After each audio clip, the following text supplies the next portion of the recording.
Jay Izzes dan Elkan Bagot absen.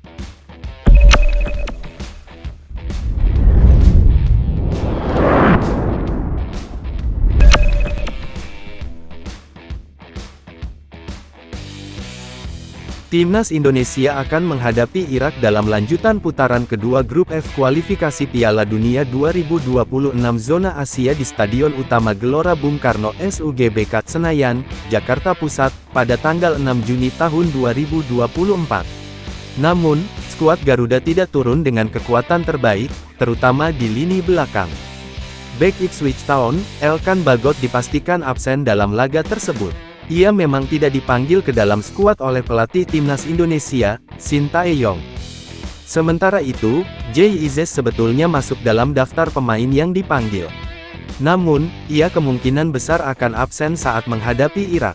Pasalnya, Jay Izzes kemungkinan baru tiba di Indonesia sehari sebelum pertandingan kontra Irak. Sebab, ia harus memperkuat klubnya, Venezia dalam final playoff promosi ke Serie A menghadapi Cremonese pada tanggal 31 Mei dan tanggal 3 Juni tahun 2024. Namun meski tanpa Jay Izzes dan Elkan Bagot, Shin Tae-yong masih punya banyak alternatif untuk mengisi pos pertahanan Timnas Indonesia saat menghadapi Irak. Siapa saja mereka? Berikut daftarnya. Nama pertama dalam daftar ini tentu adalah Rizky Ridho. Kapten Timnas Indonesia U23 ini juga jadi andalan Shin Tae-yong di Timnas Indonesia Senior.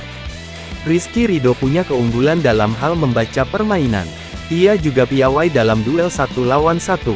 Selain itu, Rizky Ridho jago dalam duel udara karena posturnya yang cukup tinggi. Satu kelebihan lainnya dari bek Persija Jakarta ini adalah bisa membangun serangan dari bawah karena punya umpan jauh terukur. Nama berikutnya adalah Jordi Amat. Meski belakangan ini posisinya kerap tergusur, terutama setelah kehadiran Jay Izzes, tetapi pengalaman pemain Johor Darul Ta'zim itu bisa diandalkan. Jordi Amat merupakan bek Timnas Indonesia paling senior saat ini. Ia sudah berusia 32 tahun. Selain tenang dan lihai dalam membaca permainan lawan, Jordi Amat juga punya karakter atau keunggulan yang sama seperti Rizky Ridho. Yakni, bisa mengalirkan bola ke depan dengan sangat baik. Posisi natural Nathan Chuaon sebetulnya bek kiri atau sayap kiri. Namun, ia adalah pemain versatile alias serba bisa. Nama berikutnya adalah Nathan Chuaon cukup baik ketika dipasang lebih ke belakang atau sebagai bek tengah. Jika memakai formasi 3 bek sejajar, ia bisa dipasang sebagai left center back. Peran ini sempat dijalankan Nathan Chuaon di Piala Asia U23. Menempatkannya sebagai bek tengah adalah salah satu opsi yang menarik.